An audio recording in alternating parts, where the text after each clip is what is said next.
B कर लिया ना शुरू।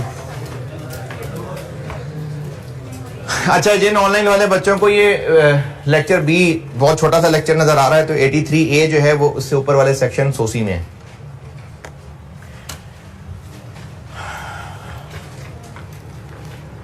अर्निंग्स पर शेयर का कॉन्सेप्ट समझ लें, और ये कैलकुलेशन है, डेबिट क्रेडिट नहीं है इसमें, ये जस्ट कैलकुलेशन है।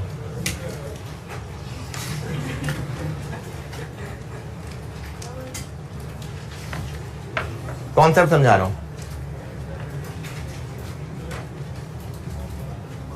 2022 में एक कंपनी ने पैट कमाया 450 मिलियन 21 में, और 2022 में इसकी अर्निंग पहुंच गई 510 मिलियन पे।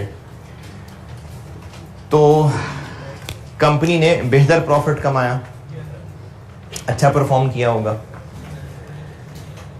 पता नहीं अच्छा परफॉर्म किया कि नहीं किया, किया है नहीं, जरूरी नहीं है।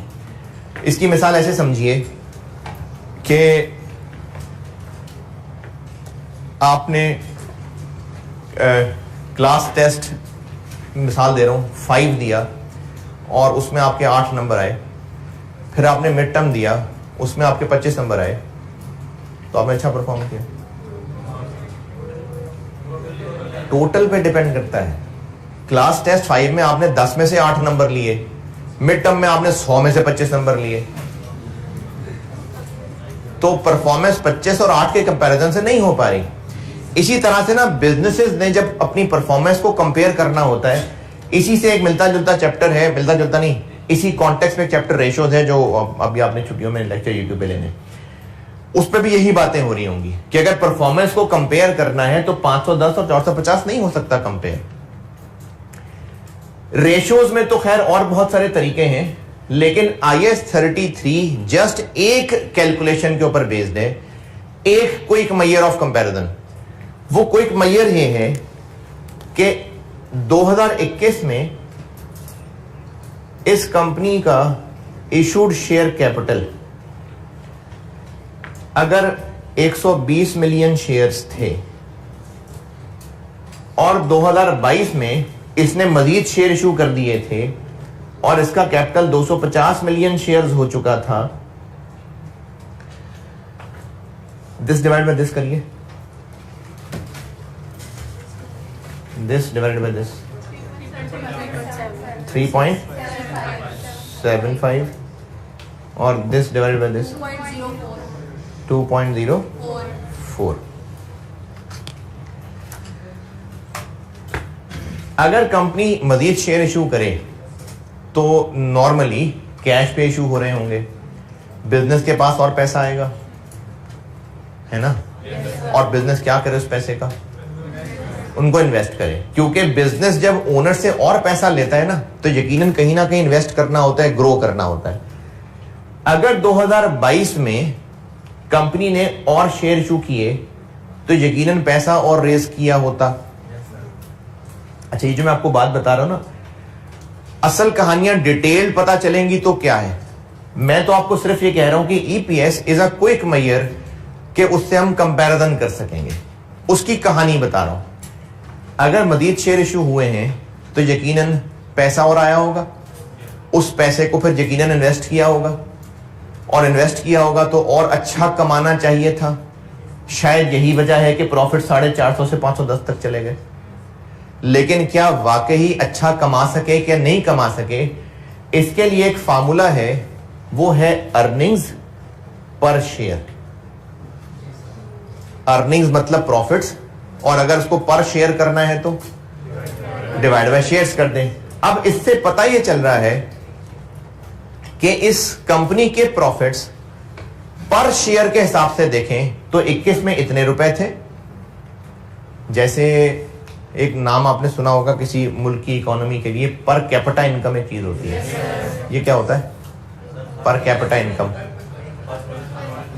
अगर पाकिस्तान की पर कैपिटा इनकम मिसाल के तौर पे 1000 रुपए है, तो इसका मतलब है कि हर इंसान वाकई 1000 रुपए कमा रहा है?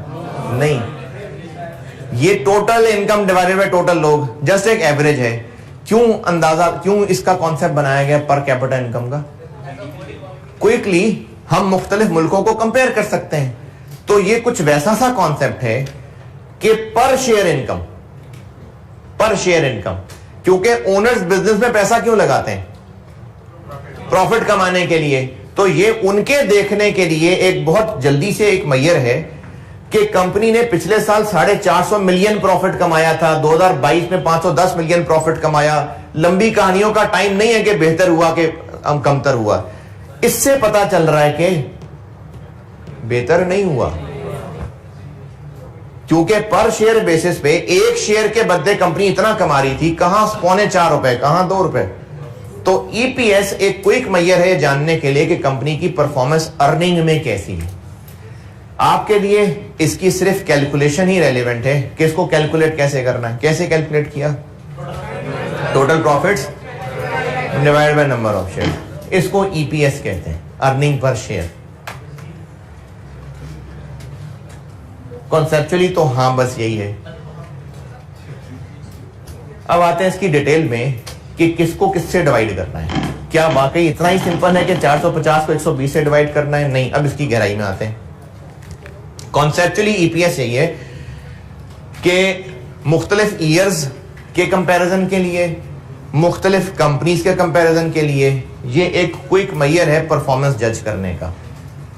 अर्निंग पर शेयर के पर शेयर बेसिस पे बिजनेस ने कितना अर्न किया इस साल में। अगर लिखनी हो कहानी तो लिख लें जो मैंने सुनाई है, नहीं तो ठीक है फार्मूले में आगे चलते हैं। वो लिख रहा है को कहानी तो जरूर लिख लें बेशक, फिर अगली बात करता हूं।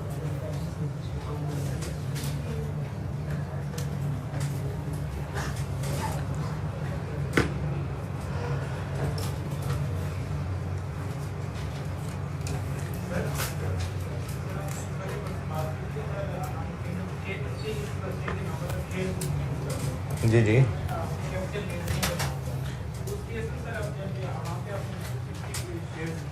हाँ हाँ जी बिल्कुल ठीक है। एक सवाल ये है कि अगर हमने इस साल में बोनस शेयर इशू कर दिए तो उससे तो पैसे आए नहीं, तो वो तो फेयर कंपैरिजन नहीं है। इसलिए तो पूरा आईएस है, अभी तो पूरा आईएस है ना कि करना क्या है, फिर इस मसलों का क्या हल करना है। तो वो सारे मसलों के हल हैं। अभी तो मैंने सिर्फ एक मोटा मोटा कॉन्सेप्ट बताया है कि ईपीएस क्या है। ईपीएस है कंपनी की अर्निंग को पर शेयर बेसिस पे देखना ताकि क्विकली कंपैरिजन हो सके।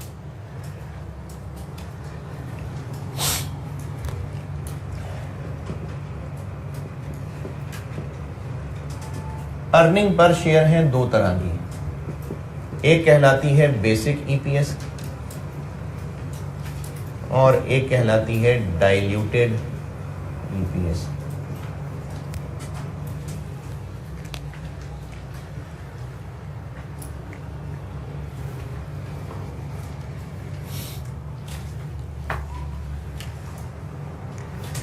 बेसिक ईपीएस और डाइल्यूटेड ईपीएस। बल्कि यार मैं ना अफोर्ड नहीं कर सकता, नहीं ऑफ नहीं कर रहा, क्लास है एक्स्ट्रा क्लास, मजबूरी है करना है क्लास है एक्स्ट्रा।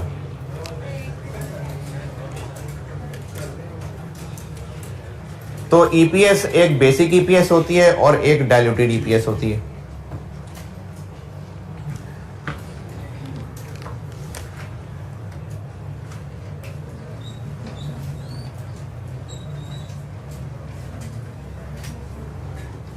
पहले बेसिक ईपीएस।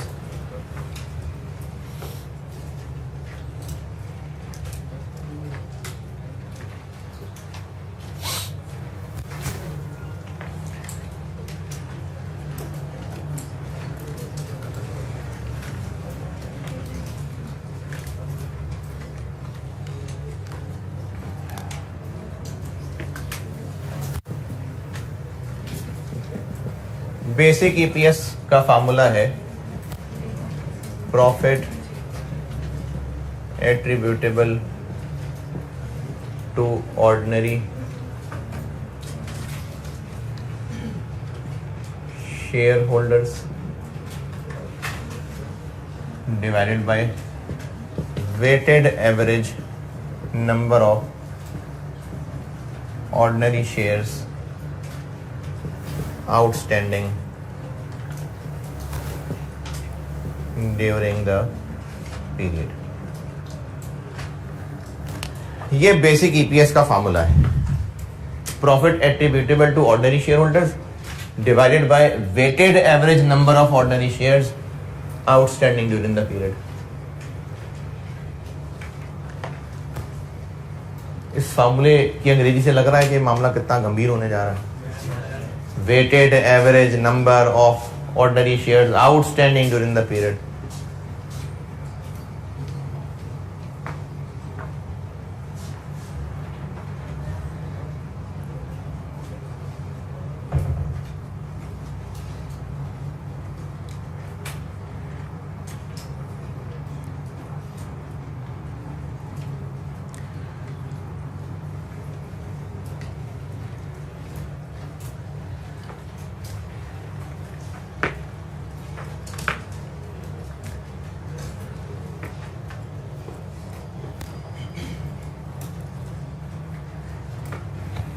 चलें इस फार्मूले की तफसील से फिर अब अगली क्लास में कंटिन्यू करते हैं.